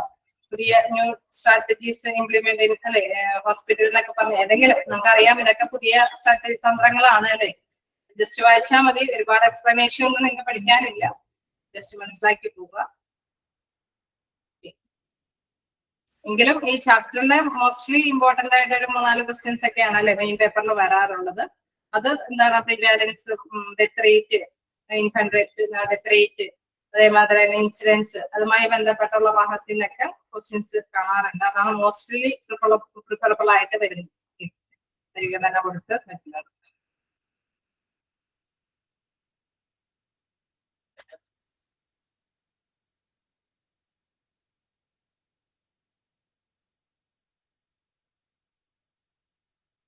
ആണോ? അയച്ചു നോക്കിയോ?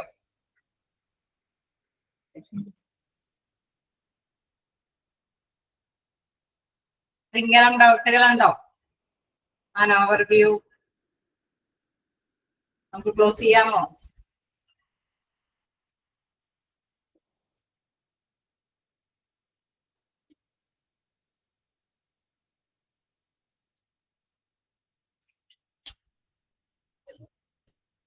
ഓക്കെയാണ്. നമുക്ക് നെക്സ്റ്റ് ഇതിലേക്ക് പോകാം. മെഡിക്കൽ എക്യുപ്മെന്റ് ആണ് നമുക്ക് നെക്സ്റ്റ് എടുക്കാനുള്ളത്. എല്ലാവരുടെയും കയ്യിൽ കാണും അല്ലെ?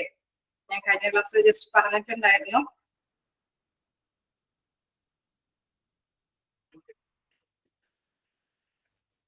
ഓക്കെ, ഈ ചാപ്റ്ററും കൂടി ഒന്ന് എടുക്കാനുണ്ട്.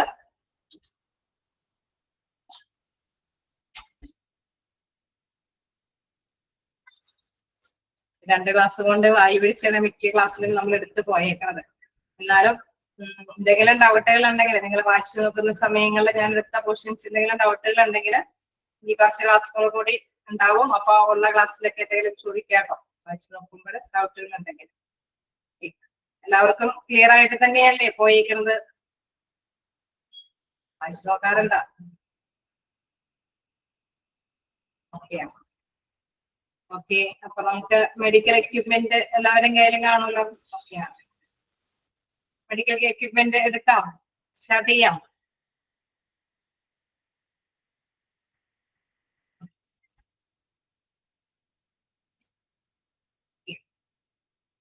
അപ്പൊ മെഡിക്കൽ എക്യുപ്മെന്റ് എന്ന് പറയുമ്പോൾ തന്നെ അറിയാം. ഓക്കെ, നമുക്ക് സ്റ്റാർട്ട് ചെയ്യാം.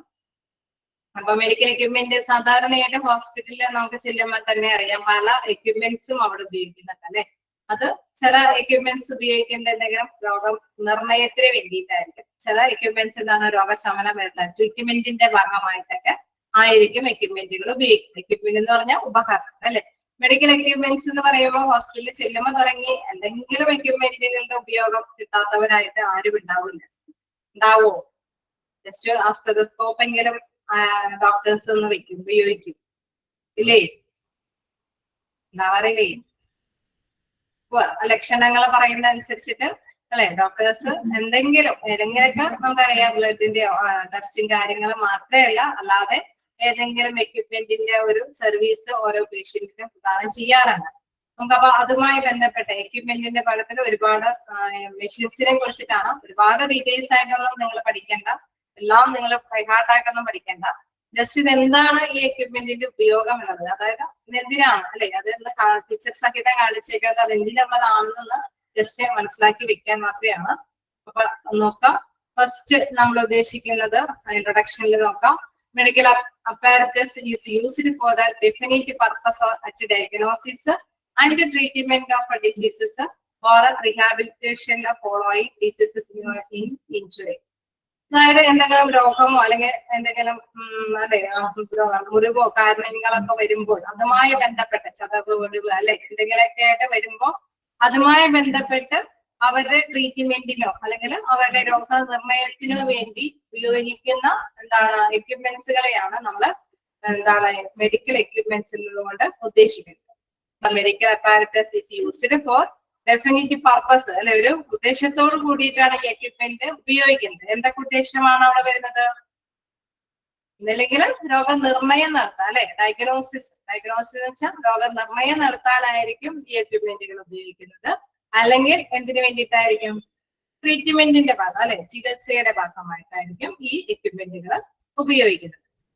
അപ്പൊ എന്താണ് ഒരു രോഗിയെ സംബന്ധിച്ച് എന്താണോ രോഗം വന്ന് ഹോസ്പിറ്റലിലേക്ക് വരുമ്പോൾ ആ രോഗിക്ക് രോഗം മാറണം അല്ലെ, അതാണ് റീഹാബിലിറ്റേഷൻ എന്ന് പറയുന്നത്. അതായത് അല്ലെ അവർക്ക് പുനർജീവൻ കിട്ടാൻ വേണ്ടിയിട്ട് അവരെ പുനരധിവാസം നടത്താൻ വേണ്ടിയിട്ട് ആവശ്യമായിട്ടുള്ള കാര്യങ്ങൾ രോഗനിർണയം നടത്തി രോഗം മാറ്റുക അല്ലെങ്കിൽ ട്രീറ്റ്മെന്റ് കൊടുക്കുക എന്നുള്ള കാര്യത്തിനാണ് ഈ എക്യുപ്മെന്റുകൾ ഉപയോഗിക്കുന്നത്. It can be either used singly or jointly with any accessory, consumable or other piece of medical apparatus.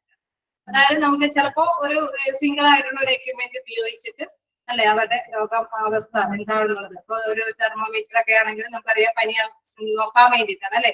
അപ്പൊ ആ തെർമോമീറ്റർ വെച്ചിട്ട് പനി അളക്കുന്നു, അത് മനസ്സിലാക്കിയിട്ട് അല്ലെ അവര് ട്രീറ്റ്മെന്റ് ഒക്കെ ആരംഭിക്കും. ചില എക്യുപ്മെന്റ്സ് ഒന്ന് രണ്ട് എക്യുപ്മെന്റ്സും കൂടി ഉപയോഗിക്കും അല്ലെ, അത് മോണിറ്റർ ചെയ്യേണ്ട ഒരു ഘടകം അതിനെ ഘടിപ്പിച്ചതിന് ശേഷമായിട്ടായിരിക്കും മറ്റൊരു എക്യുപ്മെന്റ് ഉപയോഗിക്കും. അപ്പൊ മോണിറ്റർ ചെയ്യുന്നതിന് കൃത്യമായിട്ട് തന്നെ സിഗ്നലുകൾ വരും നമ്മൾ ഉപയോഗിക്കുന്ന ഉപകരണത്തിന്റെ അടിസ്ഥാനത്തിൽ. അതാണ് പറയുന്നത് ഒന്നില്ലെങ്കിൽ ജോയിന്റ് ആയിട്ട് എക്യുപ്മെന്റുകൾ ഉപയോഗിക്കുന്നുണ്ടാവാം, അല്ലെങ്കിൽ സിംഗിൾ ആയിട്ടും എക്യുപ്മെന്റ്സുകൾ ഉപയോഗിച്ചിട്ട് ട്രീറ്റ്മെന്റോ ഡയഗ്നോസിസ് ഒക്കെ നടത്തുന്നു എന്നത്. കിട്ടിയോ പാരഗ്രാഫ്? ഫസ്റ്റ് പാരഗ്രാഫ് ഓക്കെയാണോ? ഓക്കെ, നെക്സ്റ്റ് നമുക്ക് ഓരോ മെഷീനെ കുറിച്ചിട്ട് നോക്കാം. അറിയാവുന്നവരുണ്ടാകാം മെഷീൻസിനെ കുറിച്ചിട്ട്.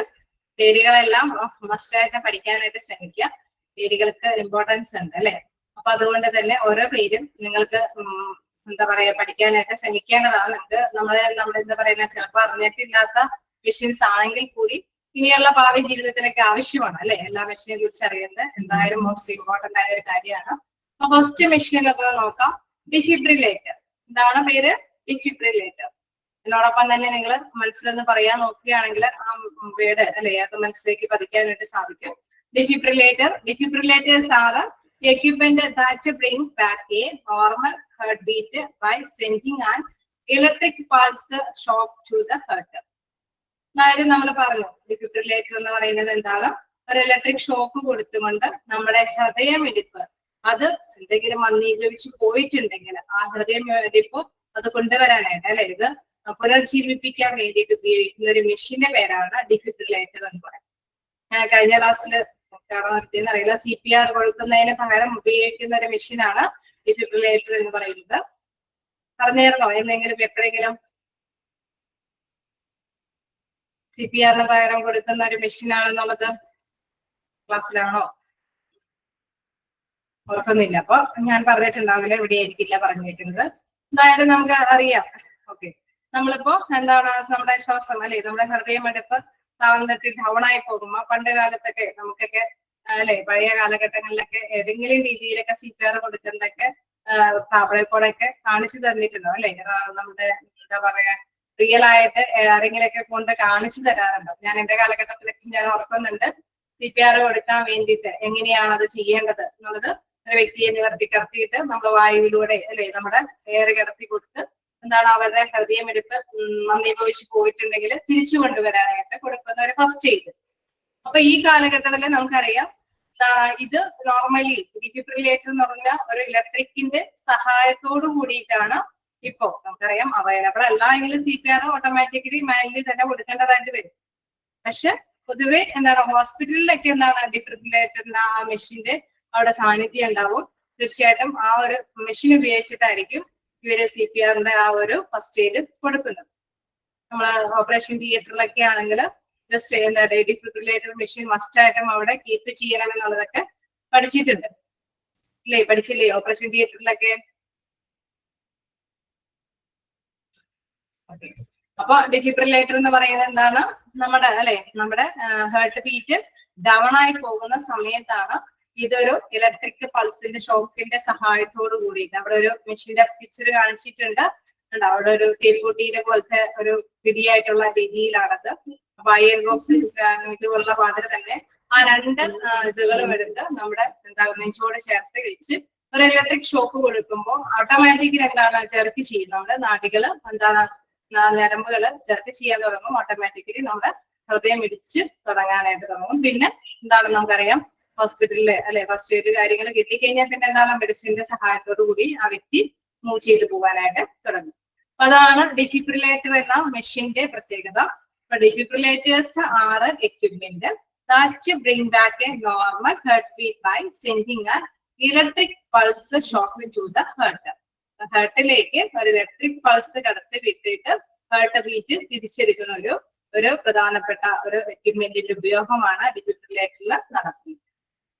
Then various types of defibrillators work in different ways. വ്യത്യസ്ത തരത്തിലുള്ള ഡിഫിബ്രിലേറ്റേഴ്സ് ഉണ്ട്. അത് വ്യത്യസ്ത തരത്തിലാണ് വർക്ക് ചെയ്യുന്നത്. Automatic external defibrillator AED ആണ്.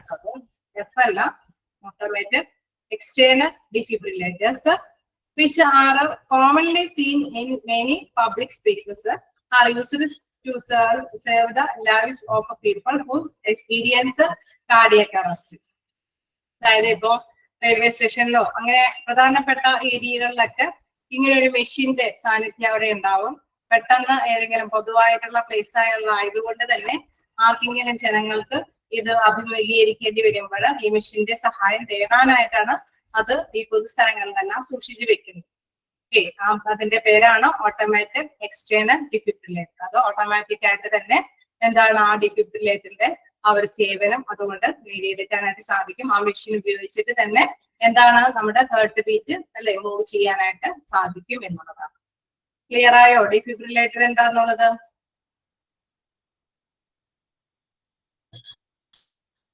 ആണോ ഡിഫിബ്രിലേറ്റർ? ഓക്കെ. നെക്സ്റ്റ് മെഷീൻ ആണ്, മെഷീൻ അല്ല, നെക്സ്റ്റ് എക്യുപ്മെന്റ് ആണ് തെർമോമീറ്റേഴ്സ്. തെർമോമീറ്റർ എന്ന് പറയുന്ന മെഷീൻ എല്ലാം നമുക്ക് അറിയാം അല്ലെ. തെർമോമീറ്റർ എന്ന് പറയുമ്പോൾ എക്യുപ്മെന്റ് അല്ലെ, ചെറിയൊരു എക്യുപ്മെന്റ് ആണ്, ഉപകരണം അല്ലെ. അത് എന്തിനു വേണ്ടിയിട്ടാണ് തെർമോമീറ്റർ യൂസ് ചെയ്യുന്നത്? ടെമ്പറേച്ചർ നോക്കാനായിട്ട്. വ്യത്യസ്ത തരത്തിലുള്ള തെർമോമീറ്റേഴ്സിൽ നമ്മൾ കണ്ടിട്ടുണ്ട് അല്ലെ. ചെറുപ്പകാലങ്ങളിലൊക്കെ പഴയ കാലഘട്ടങ്ങളിലൊക്കെ ഏത് തരം തെർമോമീറ്റർ കണ്ടിരിക്കുന്നത്? ഗ്ലാസ് ആൻഡ് മെർക്കുറി തെർമോമീറ്റേഴ്സ് അല്ലെ, ഗ്ലാസ് ടൈപ്പ് അല്ലേ. ഓക്കെ. അതായത് നമുക്കറിയാം അത് താഴെ വീണ് കഴിഞ്ഞാൽ പൊട്ടിപ്പോകും അല്ലെ. എന്റെ മെർക്കുറി ഒക്കെ താഴേക്കൊക്കെ സ്പ്രെഡ് ചെയ്യാനൊക്കെ ഉണ്ട്. ഗോൾഡ് ഒക്കെ ആണെങ്കിൽ അത് നഷ്ടപ്പെടാനൊക്കെ സാധ്യതയുണ്ട് ഇല്ലേ. ഓക്കെ. അത് ടെമ്പറേച്ചർ നോക്കാൻ വേണ്ടിയിട്ടാണ് നമ്മൾ എന്താണ് പണ്ട് കാലത്ത് നമ്മൾ ഉപയോഗിക്കുന്നതാണ് എന്ത്, നമ്മുടെ ഗ്ലാസ് ആൻഡ് മെർക്കുറി തെർമോമീറ്റേഴ്സ്. തന്നെ ഈ കാലഘട്ടങ്ങളിൽ നമ്മൾ കാണുമ്പോൾ എന്താണ് കാണുക, ഒന്ന് ജസ്റ്റ് ഒന്ന് കൊടുന്ന് വെച്ച് കാണുമ്പോൾ തന്നെ ഡിജിറ്റലൈസ് ചെയ്ത് കാണും. ഓക്കെ, ഡിജിറ്റൽ തെർമോമീറ്റർ ആണ് നമ്മൾ കാണുന്നത് അല്ലെ. അപ്പൊ അതാണ് വ്യത്യസ്ത തരത്തിലുള്ള തെർമോമീറ്റർ എന്ന് പറഞ്ഞു. ഫസ്റ്റ്ലി നമ്മൾ കണ്ടേക്കുന്നത് ഗ്ലാസ് ആൻഡ് മെർക്കുറി തെർമോമീറ്റേഴ്സ്, അതായത് ലാസ്റ്റ് പറഞ്ഞിരിക്കുന്നതാണ് mercury thermometers. Give precise temperature reading and can be used orally, rectally or under the arm. അതായത് നമ്മൾ പൊതുവെ അല്ലെ ഈ ഒരു തെർമോമീറ്റർ ഈ സംഭവം അല്ലെ ഇത് വെക്കാറുള്ളത് എവിടേക്കാണ്? ഒന്നില്ലെങ്കിൽ വായിൽ വെക്കാറുണ്ട്, മലദ്വാരത്തിൽ വെക്കാറുണ്ട്, അണ്ടർ ദ ആം കഷത്തിൽ അല്ലെ ആ ഒരു പ്ലേസിൽ വെച്ചിട്ടാണ് നമ്മുടെ നിശ്ചിത സമയം കൊണ്ട് തന്നെ നമ്മുടെ ചൂട് അളക്കാറുള്ളത്. അത് പഴയ കാലഘട്ടത്തിൽ പൊതുവെ എങ്ങനെയാണ് ചെയ്യാറ് അല്ലെ. ഇപ്പോഴത്തെ കാലഘട്ടത്തിൽ ഡിജിറ്റൽ തെർമോമീറ്റേഴ്സ് ആണ്. It gives the fastest and most accurate results. അതായത് പെട്ടെന്ന് തന്നെ നമുക്ക് ഡിജിറ്റൽ ആയിട്ട് തന്നെ അത് തെളിഞ്ഞു തരും എന്താണ് റിസൾട്ടുകൾ അല്ലെ. കൃത്യമായിട്ട് തന്നെ ഇത്ര ടെമ്പറേച്ചർ ആണ്, അത് ക്ലിയർ ആയിട്ട് തന്നെ തെളിഞ്ഞു വരും. നെക്സ്റ്റ് നമുക്ക് നോക്കാം ഇലക്ട്രോണിക് ഇയർ തെർമോമീറ്റർ. അതായത് നമ്മുടെ ചെവിയിലൂടെ അല്ലെ അതിന്റെ അൾട്രാസൗണ്ട് കടത്തി വിട്ടിട്ട് എന്താണ് നമ്മുടെ ചൂട് മനസ്സിലാക്കുന്ന ഒരു രീതിയാണ് ഈ തെർമോമീറ്ററിന്റെ ഉപയോഗം. ഇതിൽ നോക്കാം. Tympanic or ear thermometers measure the temperature inside the ear canal by way of infrared ray technology. അതായത് ഇൻഫ്രാറെഡ് റേകൾ, രശ്മികളെ ചെവിയിലൂടെ കടത്തിവിട്ടിട്ടാണ് എന്താണ് ശരീരത്തിന്റെ ചൂട് അല്ലെ ടെമ്പറേച്ചർ മനസ്സിലാക്കുന്നത്. അതിനെ പറയുന്ന പേരാണ്, ആ തെർമോമീറ്ററിനെ പറയുന്ന പേരാണ് ഇലക്ട്രോണിക് ഇയർ തെർമോമീറ്റർ. നെക്സ്റ്റ് നോക്കാം എന്താണ് ഫോർഹെഡ് തെർമോമീറ്റേഴ്സ്.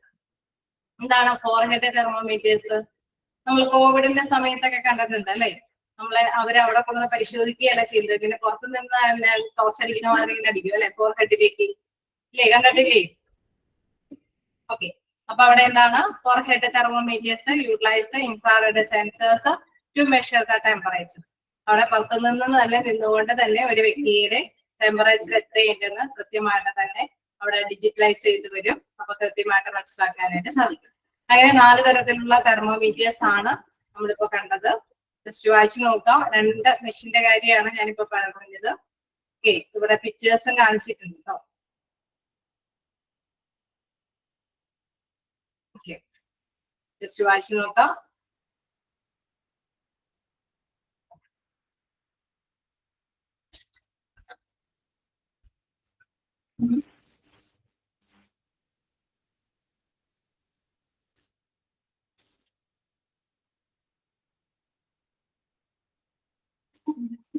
ക്ലിയർ ആയോ? 2 എണ്ണം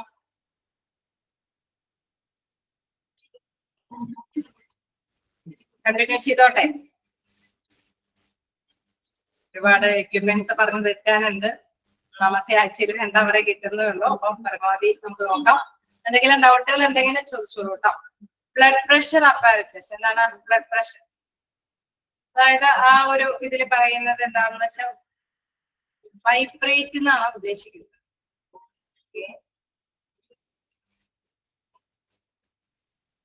Tympanic or ear thermometers measure the temperature inside അല്ലെ, അത് വൈബ്രേറ്റ് ചെയ്യും, അത് അതിന്റെ റിഫ്ലക്ട് ചെയ്യും അല്ലെ, അവിടെ ആ ഒരു വൈബ്രേഷൻ നടത്തി കഴിയുമ്പോൾ തന്നെ അതിലേക്ക് ക്ലിയർ ആയിട്ട് എന്താണ് ടെമ്പറേച്ചറിന്റെ ആ ഒരു എന്താണ് എത്രത്തോളം അളവാണ് നമുക്ക് അതിനകത്ത് തെളിഞ്ഞു വരും. ഓക്കെ, അതാണ് അവിടെ ഉദ്ദേശിക്കുന്നത്. ക്ലിയർ ആയോ?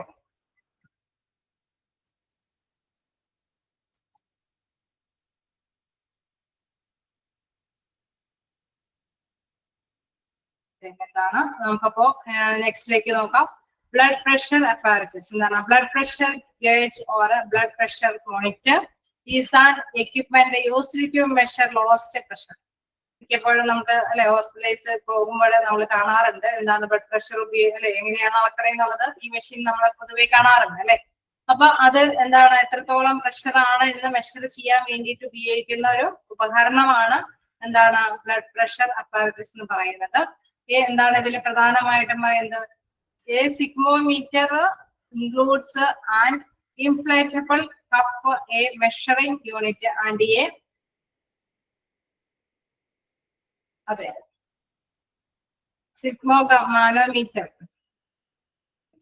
മാനോമീറ്റർ എന്നുള്ളത് തന്നെയാണ്. ഓക്കെ, ഞാൻ പ്രൊനൗൺസ് മാറിയെന്ന് അറിയില്ല. Sphygmomanometer includes an inflatable cuff, a measuring unit, and a mechanism for inflation which can be handled manually. അതായത് നമ്മളൊക്കെ അറിയാം ഇതില് വായു അല്ലെ ഇതിലൂടെ പുഷ് ചെയ്യാണ് അല്ലെ, ആ വായു അകത്തേക്ക് നമുക്കറിയാം കൈമ അത്രയും സ്ട്രോങ്ങിന് തന്നെയായിരിക്കും ബാഡ്ജ് ചെയ്യുന്നത്.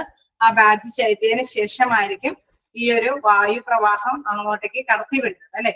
അപ്പൊ അവിടെ നമുക്കറിയാം അവിടെ ഒരു റബ്ബർ പട്ടയുണ്ട്, ആ റബ്ബർ പട്ടയാണ് അവിടെ ടൈറ്റ് ചെയ്ത് വെക്കുന്നത്. ദെൻ എന്താണ് അവിടെ ഒരു ട്യൂബ് ഘടിപ്പിച്ചിട്ടുണ്ട്, ആ ട്യൂബിലൂടെയാണ് ഈ വായു പ്രവാഹത്തിനെ കടത്തി വിടുന്നത്.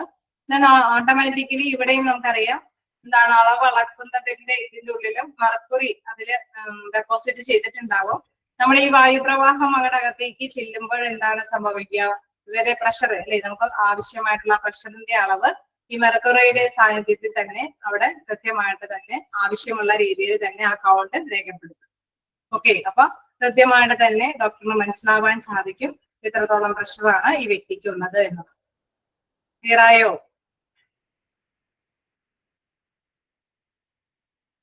എങ്ങനെയാണെന്നുള്ള കാര്യം മനസ്സിലായോ? ഓക്കെ, ഇപ്പൊ ഡിജിറ്റലൈസ് ഉണ്ട്. ഇപ്പൊ പണ്ട് ഇത് മാതിരിയല്ല, ഡിജിറ്റലൈസ് ആയിട്ട് തന്നെ അത് നമുക്ക് മനസ്സിലാക്കാനായിട്ട് സാധിക്കുമെന്നുള്ളതാണ്. ഇപ്പൊ ഇന്നോവേറ്റീവ് ആയിട്ടുള്ള കാലഘട്ടം ആയതുകൊണ്ട് മെഷീന്റെ സ്ഥാനത്ത് ഡിജിറ്റലൈസ് ആയിട്ടുള്ള എക്യുപ്മെന്റ്. ഓക്കെ, നിങ്ങൾക്ക് നെക്സ്റ്റിലേക്ക് നോക്കാം. ഓക്കെ ആണോ? ബ്ലഡ് പ്രഷർ അപ്പാരറ്റസ് എന്താണ്? ഓക്കെ, നമ്മള് സമയമായി അല്ലെ. ഇത് നെക്സ്റ്റ് തുടങ്ങി നമുക്കപ്പോ അടുത്ത ക്ലാസ്സിൽ എടുക്കാം. എനിവേ നിങ്ങള് കണ്ടിന്യൂ ചെയ്യാനായിട്ട് എന്തായാലും വായിച്ചിട്ട് വരാനായിട്ടൊന്ന് ശ്രമിക്കുക, ജസ്റ്റ് ആ പേരുകളെങ്കിലും. കാരണം നമുക്ക് എന്താ പറയാ ക്ലാസ് മൂവ് ചെയ്യേണ്ടതാണ്. അതുകൊണ്ട് തന്നെ ജസ്റ്റ് ആ പേരുകളൊക്കെ ഒന്ന് വായിച്ചിട്ട് വരാനായിട്ട് ശ്രമിക്കാം. ഓക്കെ, ഇന്നത്തെ എന്തെങ്കിലും ഡൗട്ടുകളുണ്ടോ?